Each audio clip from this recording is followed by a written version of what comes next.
The Man Who Saved Star Wars and Rocky Horror. This is The Man Who Saved Star Wars and Rocky Horror. Hello, my name is Gregory Nickel. I'm a writer, journalist, filmmaker, and in this case, a bit of a historian. A film historian, that is.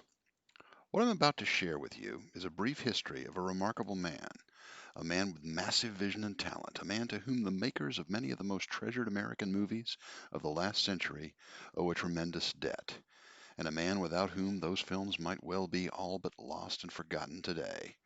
He worked his way up from the 20th Century Fox Publicity and Promotions Department to become, briefly, the first African American president of a major Hollywood studio.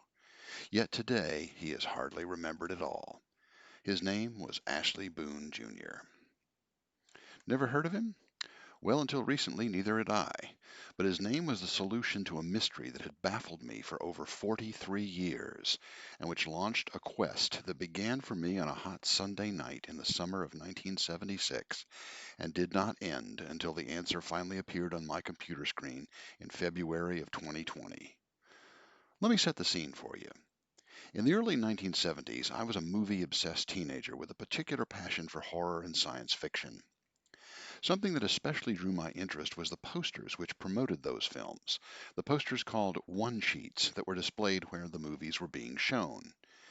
Back then, movie posters were painted by actual artists and were far more colorful and adventurous than the photoshopped big faces posters we usually see today. They were also not sold to the public.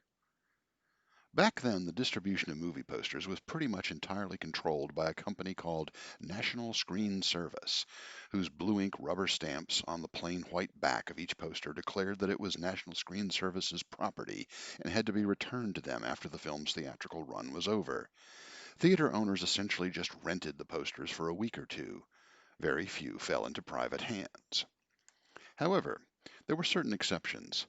Somehow I had managed to get one from the 1970 movie version of H.P. Lovecraft's The Dunwich Horror, and I displayed it proudly, one of my most prized possessions, on the wall of my teenage bedroom. Movie posters were something of an obsession with me. I could stare at them for hours. So in the summer of 1976, I saw a newspaper ad for a Sunday night preview screening of a new supernatural horror movie called The Omen. It was at the Wise Cinema way across town, but naturally I had to be there, and I was. As I'm standing in line outside the theater, an unusual poster catches my eye. The line to get in is so slow moving that I have plenty of time to study the poster. It's a pre release poster for The Omen, what's known as a teaser poster. It displayed the movie's title logo with the number 666, the mark of the beast, the sign of the devil, inside the letter O, and in all capital letters it said, "Today is the sixth day of the sixth month of 1976. You have been warned." The poster was black with white lettering, but each of the numeral sixes was printed in bright red. It was suitably ominous and foreboding, and yes, even on that hot summer night, it gave me a chill. Again, the line to get into the theater moved so slowly that I was within the view of the poster for a considerable period of time. Yes, I thought, what an eerie coincidence that today is June 6, 1976, 666, and tonight this 666 theme movie is getting a special preview. Well, duh, somebody in the movie biz must have planned this. As I continued to stare at the poster, I had a revelation. This poster was created, designed, printed, and distributed for use on one single day. Today, June 6, 1976. Somebody went to all the trouble to get this poster in circulation, matriculated through National Screen Service, and pushed out to theaters for one day only. More than that, it was created for use to promote one single screening on that one specific day. I was impressed. I wondered whose idea it was. I wanted to shake their hand. I didn't find out their name till more than 4 decades later. The man was Ashley Boone Jr. Ashley Augustus Boone Jr. was born in 1938 to a big, hard-working family in Springfield, Massachusetts. Although his father was a postal worker and his mother a full-time homemaker, the couple managed to put all their children through college. Ashley graduated from Brandeis University in 1960 with a dream of working for the World Bank to assist nations with underdeveloped finances. But unable to land a position there, he took an offer from a fellow Brandeis grad to understudy at United Artists, where he participated in engineering the promotional campaign for hits such as West Side Story and even the early James Bond movies. This led quickly to work at 20th Century Fox, where he ascended the ladder to become the president of distribution, making him the highest ranking African American executive in Hollywood.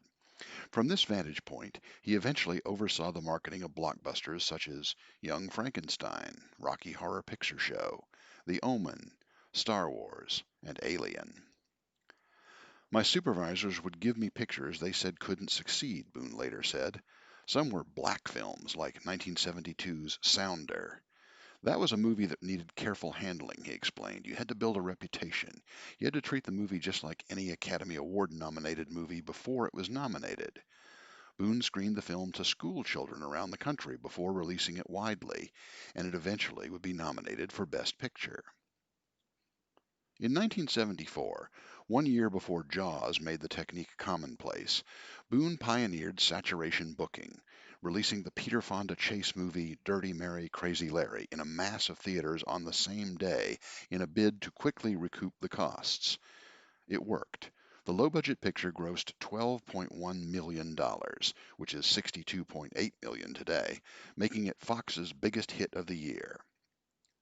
Fox first put the Rocky Horror Picture Show into theaters in August 1975, where it landed with a resounding thud.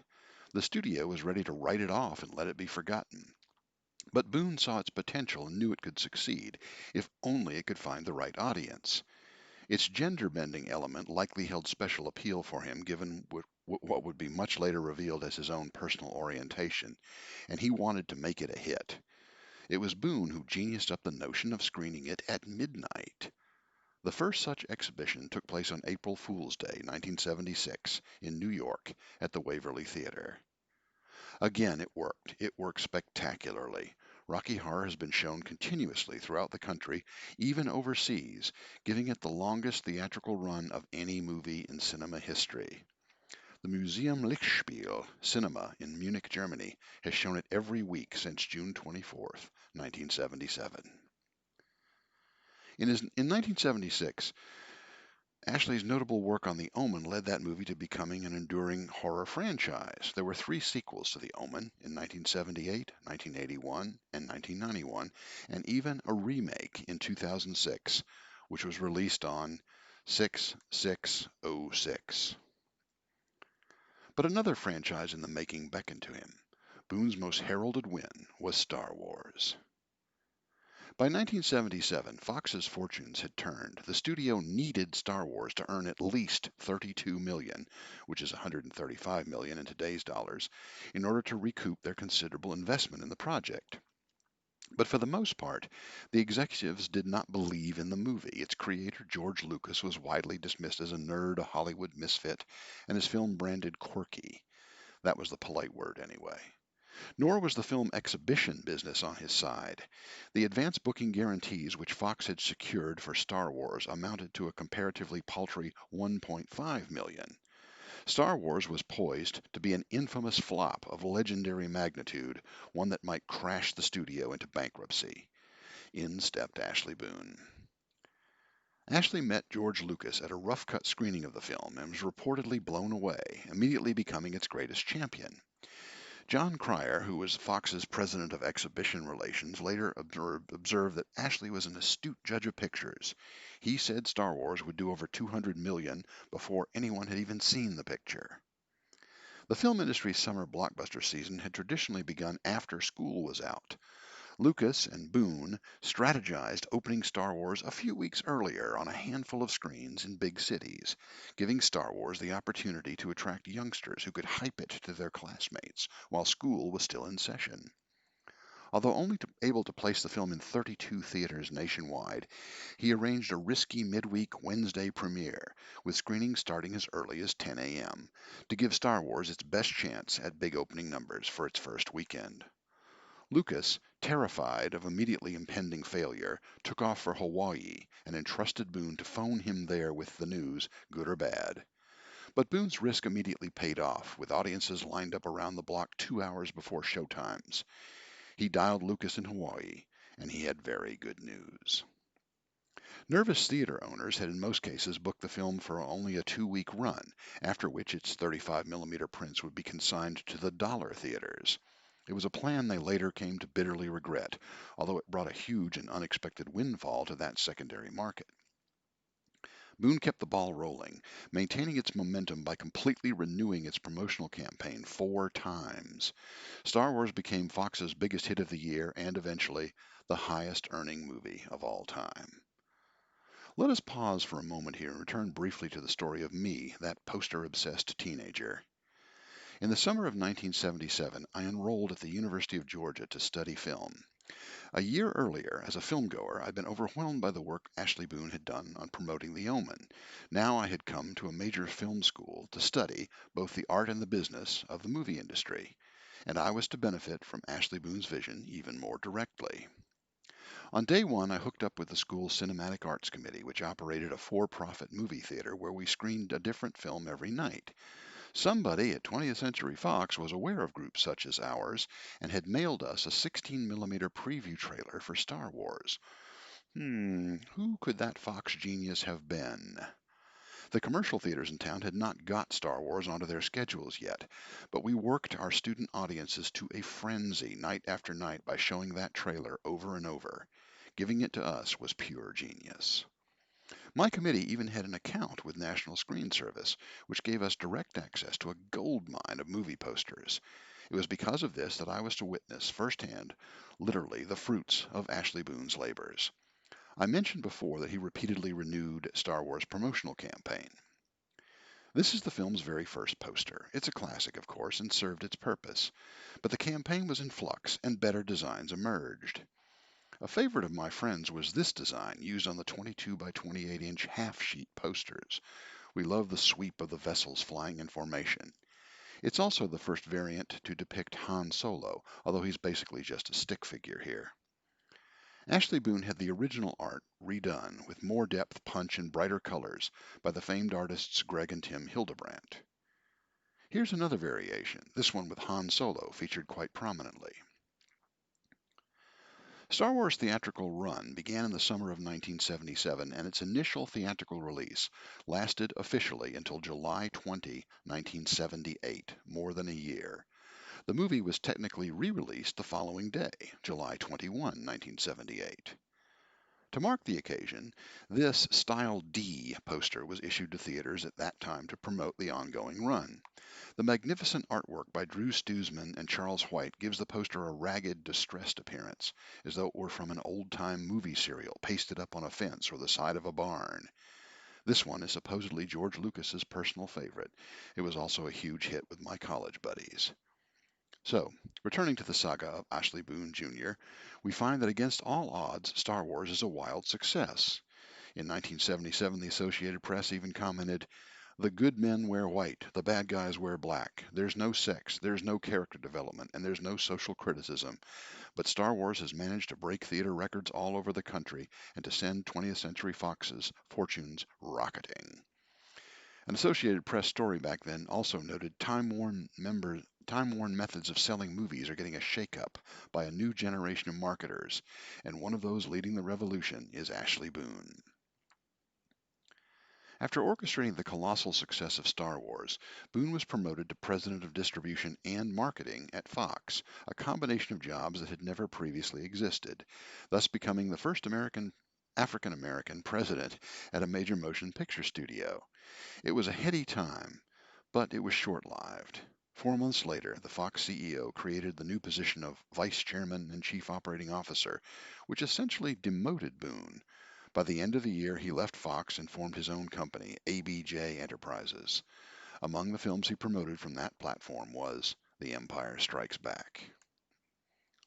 Ashley Boone then moved to Lorimar, but was let go in 1988 during some corporate gerrymandering there, after which he moved to Pathé to become head of distribution and marketing. When Pathé merged with MGM, Boone oversaw the promotion of another giant hit, Thelma and Louise, an unlikely buddy movie that many had thought was doomed to fail given that the buddies were both female. Boone succeeded again with what could be viewed as a gender-bending property. But his position in Hollywood history was already being obscured. In March of 1989, Premiere magazine had run an article lamenting the lack of black executives in Hollywood. It specifically singled out Boone as someone who, although formerly president of 20th Century Fox, was entirely omitted from the studio's current official history. Ashley and his sister, Cheryl Boone Isaacs, who left her job as a Pan Am flight attendant to follow him into the business and who soon became the senior vice president for publicity at Paramount Pictures, were the first brother and sister team to ever serve as governors of the Academy of Motion Picture Arts and Sciences at the same time. Eventually, in 2013, Cheryl would become the Academy's president. In October 1993, after rapidly losing weight, Ashley Boone was diagnosed with pancreatic cancer. 2 months later, he stepped down from his post at MGM and was hospitalized at UCLA Medical Center. Few knew how sick he was until they read on the front page of the trade magazines in May the next year that he had died at his Beverly Hills home, aged 55. At Boone's insistence, there was no memorial service, but the family suggested donations could be made in his name to the United Negro College Fund. Obituaries noted that the survivors included his companion, quote unquote, Mark Bua. Even in the family, his sister Cheryl recalled, I was probably the only one who knew he was gay. Ashley was very private. Since 2012, the African American Film Critics Association has presented the Ashley Boone Award to outstanding African American entertainment executives, but it wasn't until very recently that Boone even had a Wikipedia page.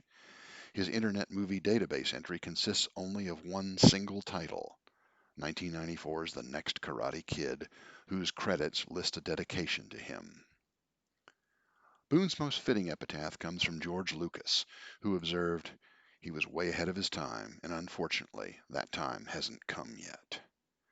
I myself first learned of Boone's legacy from a Hollywood Reporter article published in February of 2020, which is when I finally discovered who was responsible for that one-off poster for The Omen that had haunted me since 1976. I'd like to close this presentation by taking a look at the visuals for one of Boone's last promotional efforts. This is some of the art for which he was responsible while promoting Thelma and Louise in 1991. It combines an image of the film's eponymous smiling heroines with a classic view of the American West. This is a stretch of highway in Utah, 13 miles from the Arizona border. I've actually been there. Today, it's known as Forrest Gump Point because it's the spot in the Gump movie where Forrest finally stops running and turns around. It's also where Sergio Leone filmed the climax of his 1969 classic Once Upon a Time in the West. Boone very cleverly exploited it to give an air of men's adventure to what might be mistaken as a chick flick. But when I compare the Thelma poster to the pictures that I took on my own visit there, I noticed something interesting. The view of the horizon is mirror image. I therefore conclude this with one final thought. Ashley Boone Jr. was a man who literally moved mountains. I'm Greg Nickel. Thanks for watching.